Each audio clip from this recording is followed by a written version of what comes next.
Bonjour. Acharnement sur Walf, libération de Pape Ndiaye, maître Chernias se radicalise et menace. Titre Walf Quotidien. Le patron de Walf n'exclut pas de candidater en 2024 si, à la page 6, justement, mon confrère Salifka revient sur cet acharnement sur Walf et la libération de Pape Ndiaye. Maître Chernias se radicalise et menace. L'affaire Pape Ndiaye et l'acharnement sur le groupe de presse Walfadjri hérite son président directeur général, maître Chernias. Ce dernier, en marge du sitting pour la libération du présentateur de magazine Balance, s'est dit indigné par la situation que vit la presse. Il se radicalise et profère des menaces. Le président directeur général du groupe Walfadjri ne se laissera plus faire. Chernias a mis à profit hier le sitting de soutien à Pape Ndiaye, en détention depuis le 7 mars 2023, pour se radicaliser et proférer des menaces à l'encontre du pouvoir. Dans sa déclaration préliminaire, il recommande l'arrêt de l'acharnement dont est victime le dit groupe de presse et la libération sans condition du présentateur de Balance, Pape Ndiaye. Sur un ton ferme, maître Niasse lance à l'endroit d'une foule immense venue soutenir l'ancien président de la Convention des jeunes reporters du Sénégal, je cite, « Si nous avons tenu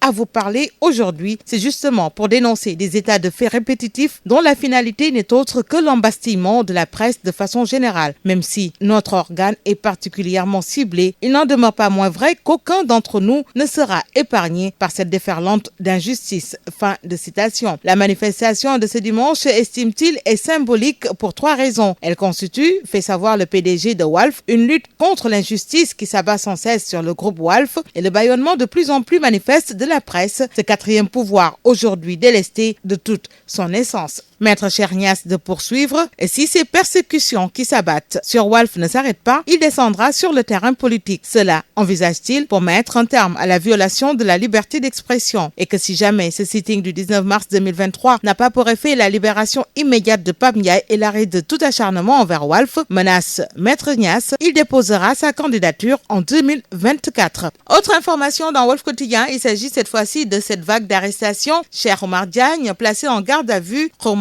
en salle d'attente, Waly Diouf Bodian, membre du cabinet de Sonko dans les filets. Nous passons au quotidien Enquête pour parler du meeting de Benno Bokk Yakaar à Kaolack. Apologie du prochain quinquennat entre guillemets, Benno Bokk Yakaar a tenu un méga meeting de rassemblement et de réconciliation hier à Kaolack. Le Premier ministre a invité les Kaolackois à se mobiliser pour offrir un second quinquennat au président. Pour le prochain quinquennat, le désenclavement des îles sera total, a promis Amadou Ba. Passons à critique où Abdoulaye Sow mobilise les Kaffrinois de Dakar, loin de son fief de Ndoukoumane. Pendant ce temps, dans le quotidien Le Peuple, il est question de Massali après la vandalisation de sa permanence. Il déclare « On ne m'attaque pas ». Impunément. Après Dakar, retenez, les choses ont aussi dégénéré à Thiès. Des manifestants ont été dispersés à coups de lacrymogènes par les forces de l'ordre qui ont quadrillé la ville. Malgré cela, ces jeunes ont attendu la tombée de la nuit du jeudi au vendredi pour attaquer l'Auchancy sur la route nationale près du stade Magnan-Soumaré. La porte de la réserve et du matériel qui se trouvait à côté a été brûlée. Ils ont également tenté de mettre le feu à la permanence de l'Union pour une nouvelle république de Mohamed Lamine Massali. Après s'être attaqués à la permanence de l'UNR, ces jeunes se sont rendus au domicile de Massali où il y eut plus de peur que de mal. Selon nos sources, 4 jeunes ont été arrêtés suite à la plainte du PCA de l'ONFP. Ceux qui ont attaqué la permanence de l'UNR sont les mêmes qui ont incendié Auchan-Thiès. 400 casseurs et manifestants arrêtés, ce sont là les résultats des manifestations du 16 mars dernier relayées par la Tribune. Des responsables et gros bras de Pastef ciblés, des voleurs et agresseurs démasqués par les caméras de surveillance, le magasin d'une mère de famille dévalisé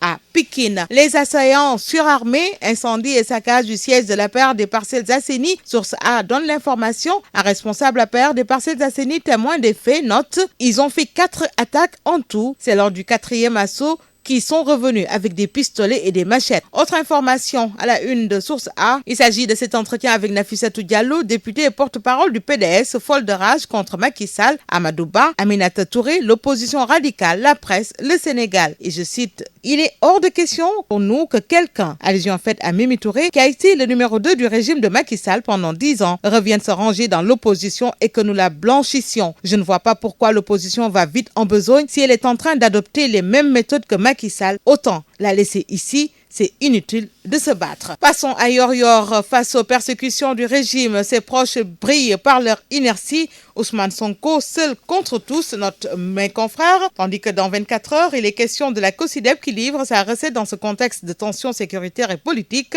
Cheikh Mbow déclare l'éducation, la vraie et durable réponse. Le Soleil enchaînant avec stratégie de souveraineté alimentaire, plus de 1000 milliards de francs CFA pour la vallée. Ce montant servira à augmenter, la suite à compléter dans le journal. Tandis que nous bouclons avec les quotidiens du sport. Ça, tout d'abord, Boulaye, Crépin, Habib, buteur, Sabali, Sakho, décisif, des Lions déchaînés avant le Mozambique. Et puis Sunulamb, gala de Sidi Diakhaté hier, Tyson 2, piège Thiatou Yoff en 5 minutes 49 secondes.